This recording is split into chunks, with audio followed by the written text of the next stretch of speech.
Assalomu alaykum, hurmatli kuzatib boruvchi insonlarimiz, aziz vatandoshlar. Bugungi suhbatimiz ta'lim sohasiga taalluqli bo'lib, bugungi kunda davlatimiz rahbari tomonidan ta'lim sohasida shuncha siyosat va islohotlar olib borilishiga qaramasdan, joylarda rahbarlar tomonidan o'z vazifasiga sustkashlik va e'tiborsizlik oqibatida ta'lim tizimimizda ro'y berayotgan achinarli, kulgili va sharmandali holatlar haqida, korrupsion holatlar haqida suhbatlashamiz. O'z-o'zidan ta'lim sohasi, davlatimiz, millatimiz kelajagiga daxldor bo'lganligi uchun ushbu mavzuga bee'tibor va befarq bo'lmaysizlar degan umiddaman.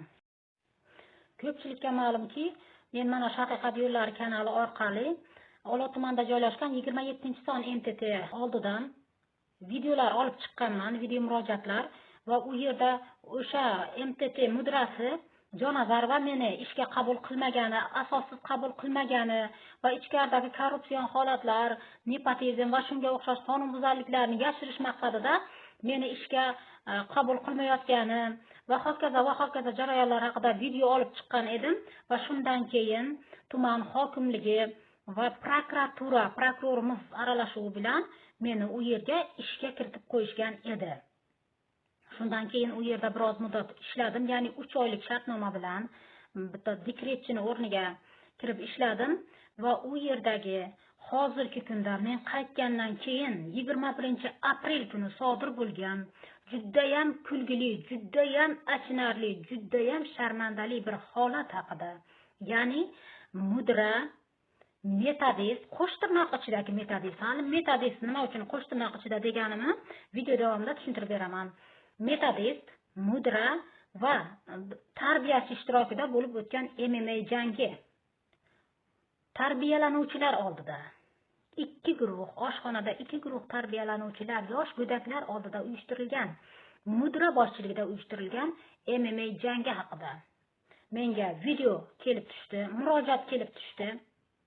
Bu yerda jabrlanuvchi tarbiyachi bundan oldin ham o'sha MTT mudrasi tomonidan doimiy ravishda bosim va tazyiqlarga uchrab kelgani, asossiz soxta urushlar, unga nisbatan urush va janjallar uyushtirilib kelgani, soxta kompromatlar yig'ilib kelgani haqida bundan oldin ham bir necha bor murojaat qilgan, o'sha videoda holatida ham, o'sha video davomida ham u gapirgan, guvohlik berib gapirgan.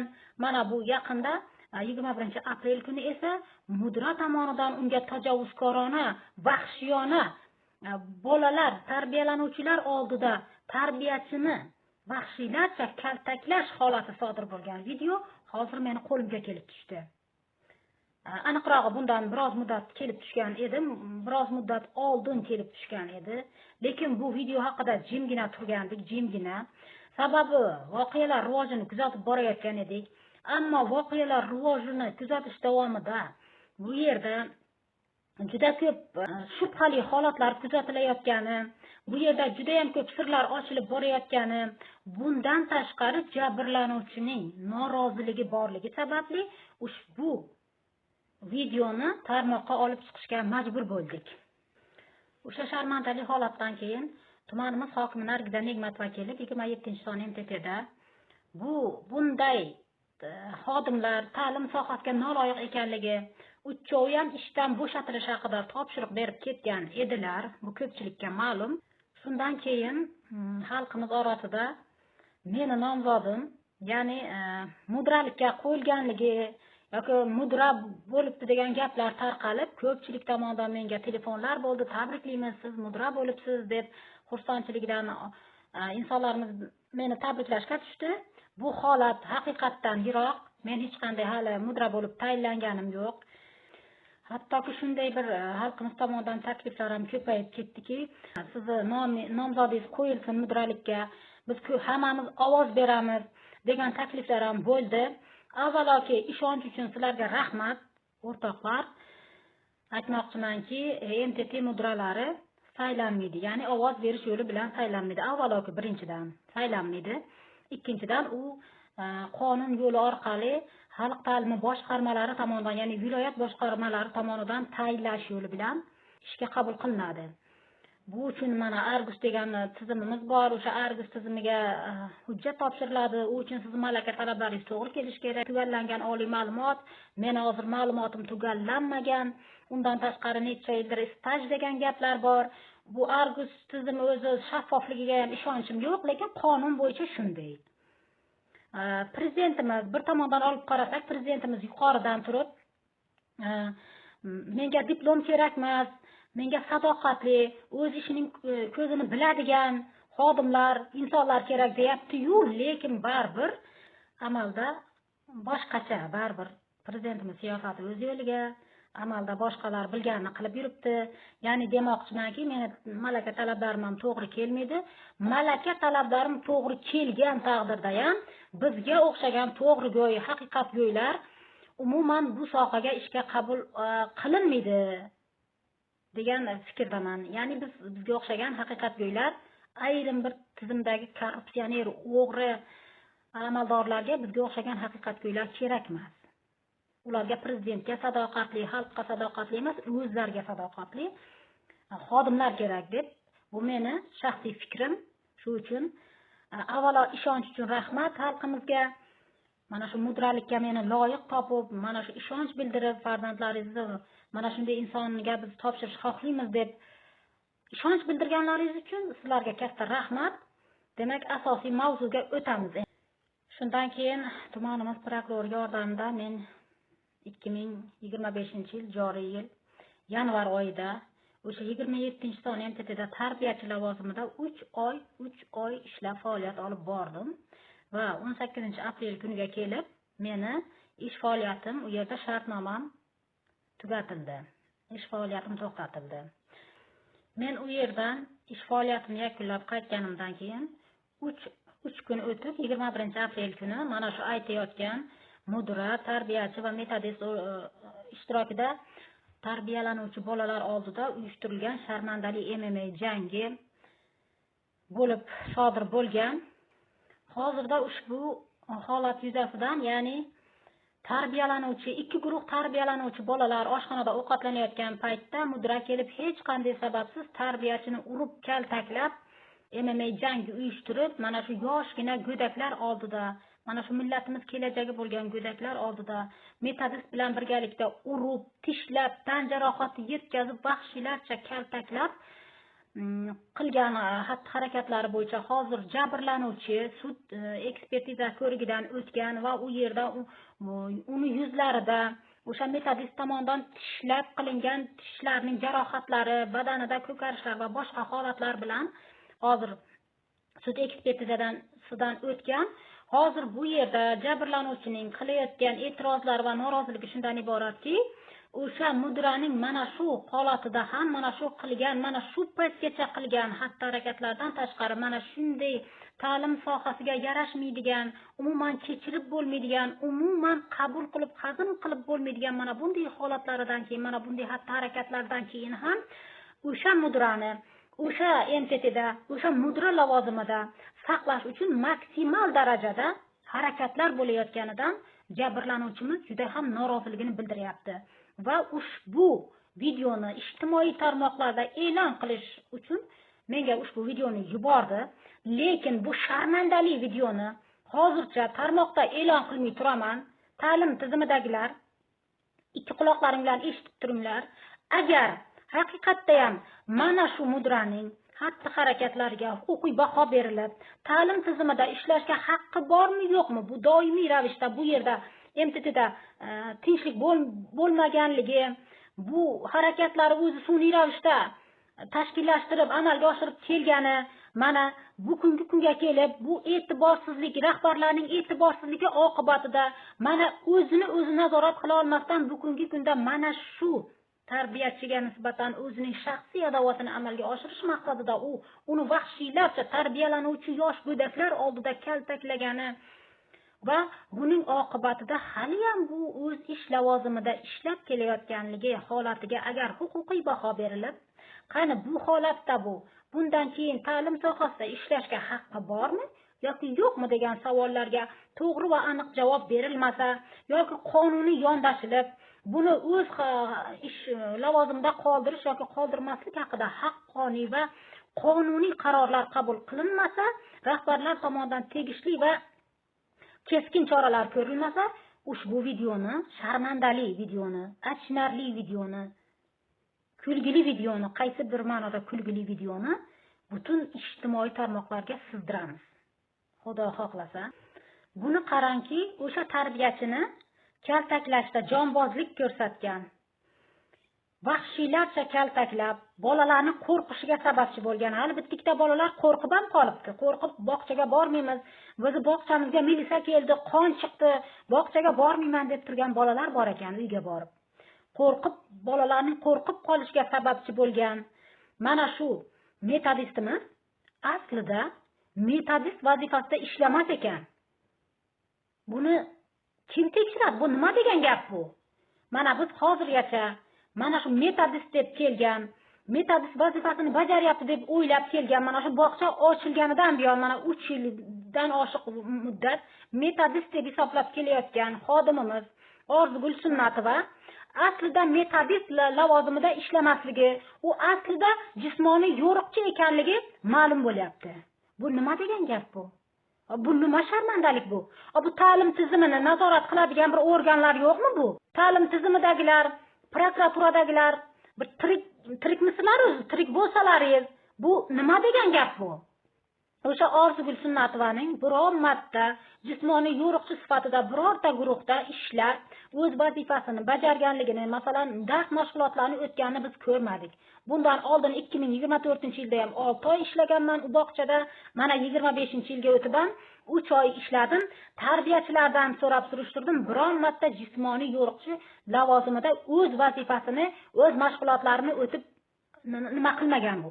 Lekin boshqa ism familiya bilan metodist vazifasini bajarib kelgan va uni oyligini ham olib, mana bu yerda jismoniy yo'riqchi degan oyligi ham olib kelgan bu. Xo'p, biz ish so'rasak yoki boshqa bir masalalar bilan borganimizda qonun dedilaring. Qani qonun ta'lim tizimidagilar? Qani qonun? Ey ta'lim tizimidagilar, bitta uylaring ko'ydiraman sanlaring, bitta. Qaysing mana shu korrupsion holatlarga, mana shu bosh bo'lib mana shu korrupsion o'yinlarga, prezidentimizga, xalqimizga qaysing xiyonat qilishga boshchilik qilayotgan bo'lsang, qonun yo'li bilan to'tiga o'xshab sayrataman sanlaring.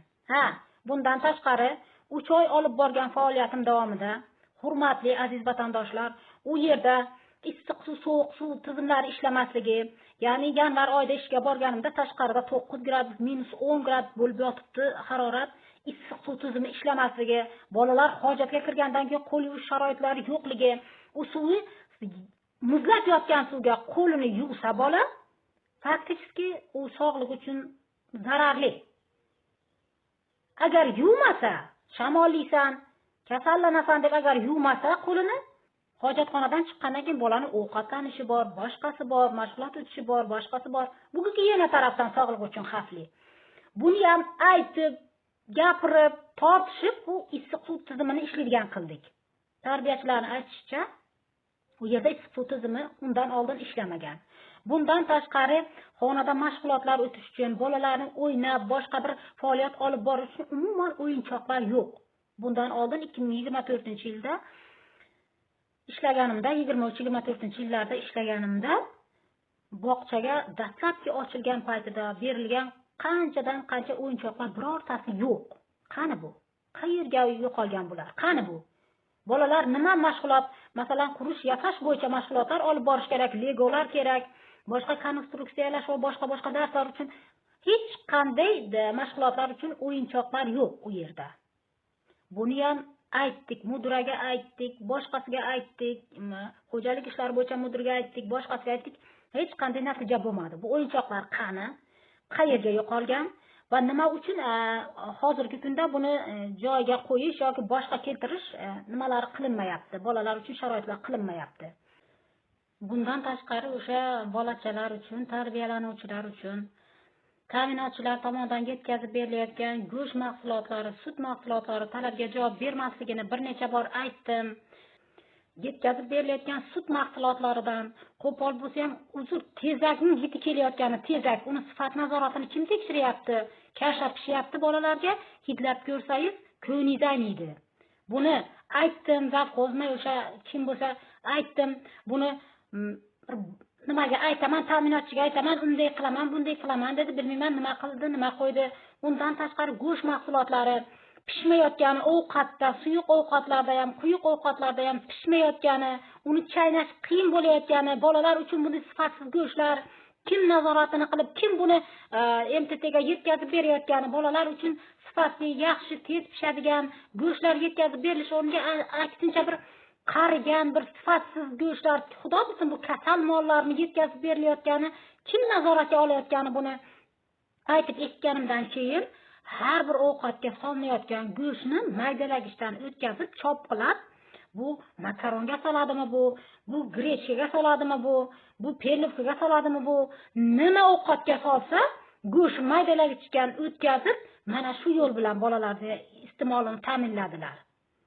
Hech kim bu go'sht nazoratini tekshiraylik, bu nima uchun pishmaydigan go'shtlar kelib o'tiribdi, bu mumkin emas bu deb bosh qotiradigan odam bo'lmadi. Bu ham mayli. O'zi tarbiyalanuvchilar 3 guruhga bo'linadi. Kichik, o'rta va katta guruhga. Mana shu eng kichik guruhda tarbiyachi faoliyatini olib bordim. Bu yerdagi ro'yxatni tekshirsangiz, 2019-yil bolalar ham bor ro'yxatda, jurnalda. 2019-yil ham, 2020-yil ham, 2021-yil ham, 2022-yil bolalar ham bitta guruhda, bitta gruppada tarbiyalanuvchi sifatida qabul qilingan. Va o'sha guruhda ular ta'lim-tarbiya jarayonlarini amalga oshiradi.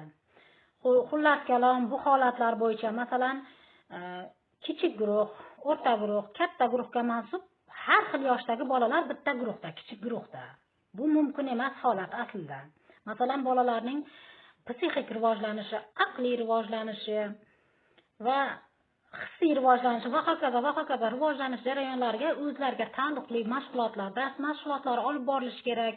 Bular ta'lim-tarbiya jarayonida bu tarbiyachiga ham, tarbiyalanuvchilarga ham salbiy oqibatlar bor, boshqa oqibatlar bor. Buni hech kim nazorat qilmagan va bu mana shuncha kamchiliklar, MTTda bo'layotgan mana shuncha kamchiliklar yuzasidan, yo'l qo'yilayotgan kamchiliklar yuzasidan avvalo MTT mudrasiga bir necha bor aytdim. Bundan natija bo'lmagandan keyin viloyat xalq ta'limidan Baxtiyor degan nomeri bor menda, kontaktlarimda. O'sha kishiga telefon qilib mana shu holatlar bo'yicha tekshiruv o'tkazilishini, mana shunday MTTda mana shunday nepotizmdan tashqari, ya'ni u yerdagi bog'cha mudrasining o'z qavmi qarindoshlarini ishga qabul qilgandan tashqari ham mana shu nimada MTTda mana shuncha xato va kamchiliklar borligiga MTT mudrasi befarq o'tirganini aytganimdan keyin o'sha viloyat xalq ta'limidagi o'sha Baxtiyor degani nima lavozimda ishlaydi bilmayman, ehtimol o'rinbosar lavozimida deb eshitganman. U kishining aytishi bo'yicha bizga yozma ravishda murojaat qiling, o'shanda biz borib tekshiramiz dedilar. Konstitutsiyada fuqarolarning og'zaki va yozma murojaatlari bir xil kuchga ega deb ko'rsatib qo'yilgan. Ming afsus nadomatlar bo'lsinki, mana shu murojaatim ham befarq va e'tiborsiz qoldirildi. Oqibat mana ta'limdagi mana shu ta'lim sohasidagi mana shunday e'tiborsizliklar, loqaydliklar oqibatidan mana MTTlardagi ahvol juda ham achinarli. Ta'lim sohasidagi mana shu viloyat ta'limiga aytmoqchimanki, sizlar qanday faoliyat olib borishlaringizni men yaxshi bilaman. Chunki mana bu 15-son o'rta maktabdagi o'sha G'anisher Ashurov nimasini xatti-harakatlar bo'yicha bo'lib o'tgan jarayonlardan men sizlar qanchalik bir shaffof ishlashingizni, qanchalik mas'uliyat bilan yondashishlaringizni, qanchalik bir haqiqat yoki qanchalik bir qonun doirasida harakat olib borishlaringizga baho berib bo'lganman. Xudo xohlasa bu masalada sizlar bilan sudlashamiz hali. Qani sudda nima deb javob berasizlar?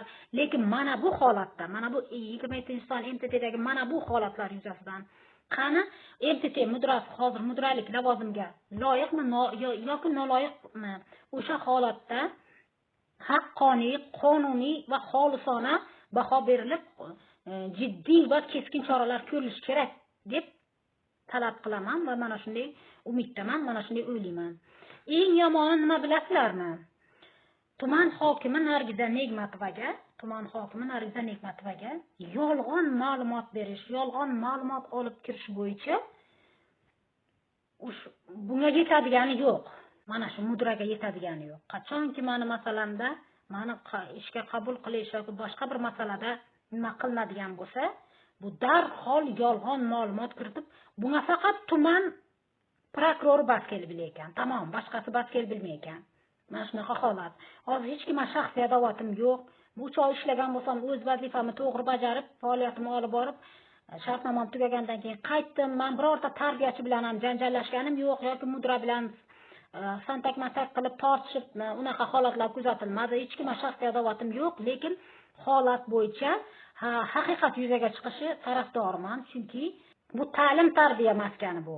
MTT bu ta'lim tarbiya maskani. Mayli boshqa bir soha bo'lsa ham bular bir-birini go'shini yeydimi, urushadimi, kaltaklashadimi, boshqa qiladimi, vahshiylashadimi, bu mayli deb bir ko'z yumsak. Lekin bu ming afsus nadomatlar bo'lsin-ki, ta'lim tarbiya maskani. Bu yerda doimiy janjallar, doimiy haqoratlashish, doimiy bu yerdagi notinchlik, doimiy bu madaniyatsizliklar, bularga ta'lim sohasida o'rin bormi? Yo'qmi bu holatlarga? Bular to'g'rimi harakatlari, noto'g'rimi? Bular o'z lavozimiga loyiq xatti-harakat qildimi, yo'qmi? O'ziga lavozimiga, o'zini vazifasiga munosib tutyaptimi, yo'qmi degan savollarga xorislik bilan qonuniy yondashib baho berilib, keskin choralar ko'rilishi kerak. Bundan tashqari jabrlanuvchining yana bir noroziliklaridan biri shundan iboratki, uni ham ishdan bo'shatish bo'yicha hozir tahdidlar bo'layotgan ekan. Endi tasavvur qiling. Siz bir xodimsiz biron bir tashkilotda. Sizni rahbariy sizga nisbatan shaxsiy adovati bor va sizga doimiy ravishda sun'iy bosimlar, sun'iy nimalar, janjallar, sun'iy urushlar va boshqa sun'iy jazolar qilib sizni doimiy ravishda tazyiq va azoblar berib kelgan va bir kun kelib o'zini yordamchisi yoki o'rinbosari bilan sizni tutib hech qanday sababsiz vahshiylarcha kaltakladi. Bu yerda o'sha rahbar va o'sha yordamchisi bilan birgalikda siz ham ishdan bo'shatilishingiz kerakmi? O'zi jabrlanuvchi bo'lsangiz. Mana shu savol ham hozir jabrlanuvchining keskin noroziligiga sabab bo'lyapti.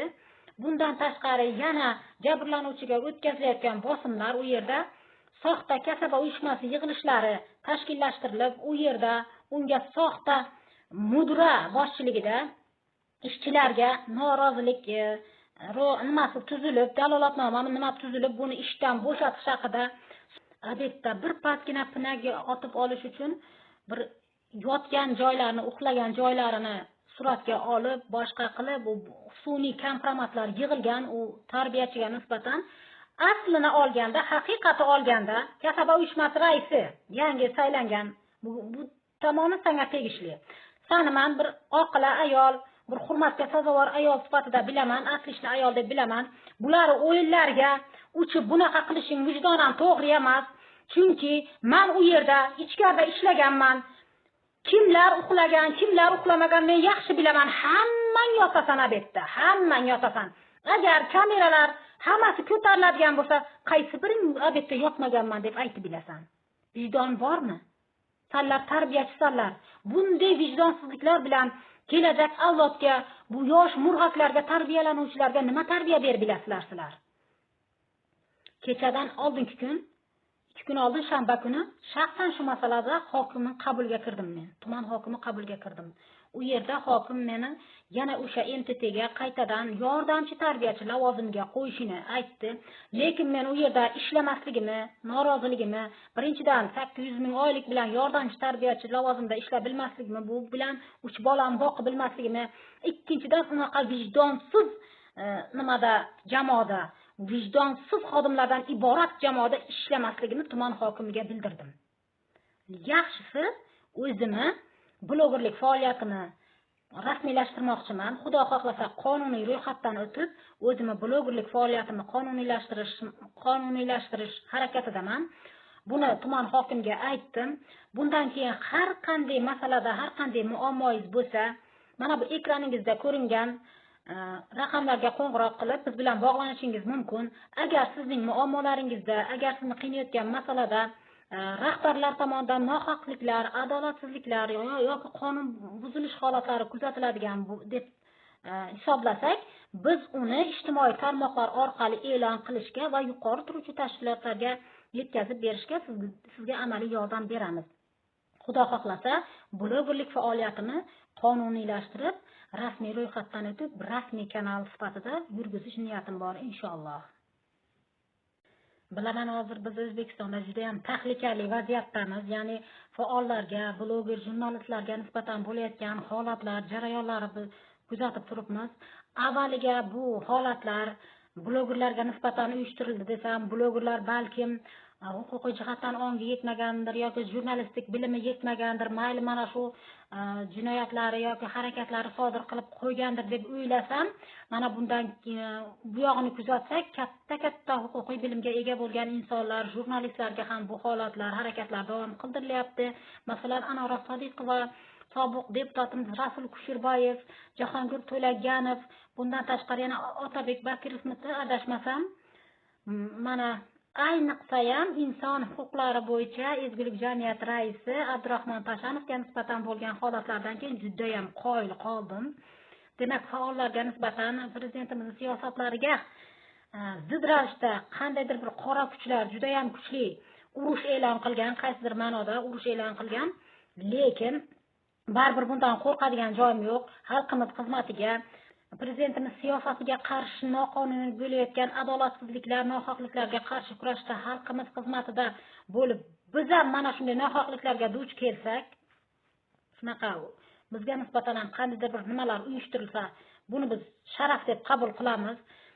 Lekin menga nisbatan qilgan rahbar qon qusib o'yladi. Uzoqqa bormasdan qon qusib o'yladi. Men shunisini aniq bilaman. Qaysi qilsa, Xudoga qarshi bosh ko'tarib, mana shu harakatni qilsa, qon qusib o'yladi. Men shunisini bilaman. Oy aylanmaydi, yil almashmaydi, tortadigani topadigani topadi. Qilmish qidirmish degan. Shu uchun qo'rqadigan joyim yo'q. Blogerlik faoliyatini rasmiylashtiraman. Faoliyatimni Xudo xohlasa xalqimiz xizmatiga bel bog'lab davom qildiraman. Chunki O'zbekistonda ishlayman desangiz, bir talabga javob beradigan oylikli ish topa olmaysiz. Shaxsan bizni tumanda mana topilmaydi. 800 ming oylik bilan yordamchi tarbiyachilikka qo'yib beraman dedi. Mana tumanimiz hokimi kerak emas dedim. Birinchidan unaqa jamoada ishlash xohlamayman, ikkinchidan oylik talaba javob bermaydi dedim.